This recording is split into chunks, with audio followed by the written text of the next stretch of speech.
est un peu atypique, entre guillemets. Bonjour. Bonjour. Ok. Déjà, merci pour le temps que vous nous accordez. Oui. Merci de m'accorder ce temps-là aussi. Je vois que vous avez beaucoup d'expérience et surtout quand je vous entends parler technique, vous maîtrisez vraiment la technique. Ça se sent. Maintenant, moi, ma question, c'est vraiment par rapport à l'IA. Est-ce que je suis infographiste 3D au passage? Et, je me demande, est-ce qu'il y a vraiment matière à s'inquiéter pour nos métiers? Alors, c'est une question, je ne sais pas si je vais savoir répondre parce qu'on a des inquiétudes des uns des autres. Et après, l'IA peut être un outil très intéressant aussi si on sait l'utiliser à bon escient, si on n'en fait pas une utilisation pour prendre la place de graphiste ou voilà. Encore une fois, il peut être très utile, par exemple, quand on a besoin de faire une synthèse de sources d'informations multiples et diverses et variées et qu'il faut avoir lu des centaines de pages pour se dire, pour récupérer l'information dont on a besoin, qui peut nous être utile pour le projet sur lequel on travaille, l'IA peut faire ça pour nous. Elle peut synthétiser l'ensemble des données dans lesquelles elle a puisé sur notre demande, bien sûr, et faire pour nous une synthèse. Elle a cette capacité-là intéressante quand on a besoin de s'appuyer dessus.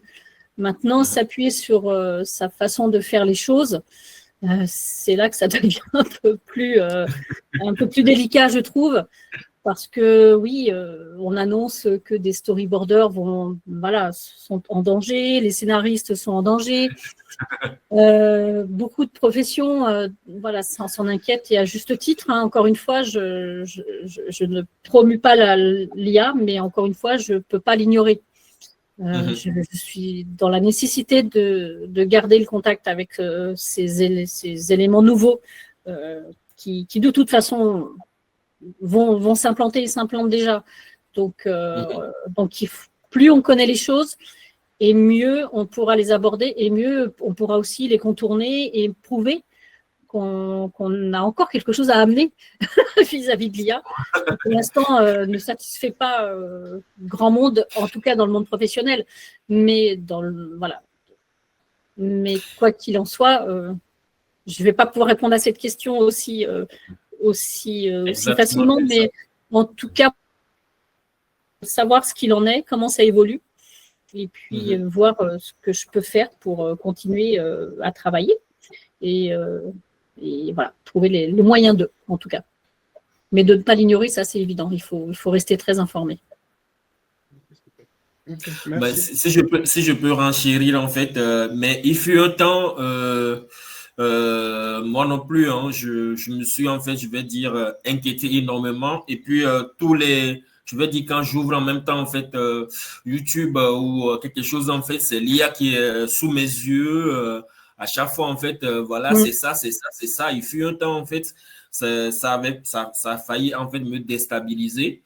Mais la grande question qu'il y a, quand je regarde aujourd'hui certains films, en fait, je me pose la question. Et puis, étant également déjà moi-même, en fait, à la base, un scénariste également, parce que j'ai appris également tous les métiers de notre métier-là, en fait, de bout en bout. Et j'ai pris vraiment le temps, en fait, de terminer un très bien avant de passer à l'autre aussi. Écrit par exemple un scénario, c'est de l'art carrément, quoi. C'est de l'art, c'est de la peinture par exemple, ou bien c'est un son en fait qu'on est en train de composer, c'est toute une symphonie quand on écrit par exemple un scénario. Aujourd'hui, l'IA par exemple, selon moi, il va suivre en fait les méthodes standards en fait pour nous pondre en fait ce qui est en fait que l'on fait chaque temps, c'est-à-dire le héros, le protagoniste, l'antagoniste, et puis le début de l'histoire, la fin de l'histoire, et puis autre. Maintenant, s'il n'y a pas quelque part en fait un humain qui est derrière, en fait pour pouvoir mieux structurer tout ça là, en fait, je pense que en fait tout ce qu'on aura en fait c'est des histoires en fait préfaites qu'on va toujours avoir. Mais par contre, un scénariste en fait qui prend cette méthodologie en fait pour pouvoir travailler, ça va l'aider plus en fait à booster encore plus en fait sa manière de fonctionner. Et ça, on va également le même également sur tous les métiers de graphisme en fait aussi. L'IA, quelque part, il est là pour pouvoir également nous aider à gagner plus de temps plutôt que quand on s'inquiète. Selon moi, c'est ce que je vois aujourd'hui en fait. Peut-être ça va changer il va nous remplacer tous parce que ce que Google veut nous faire sortir, en fait, ça fait beaucoup réfléchir finalement.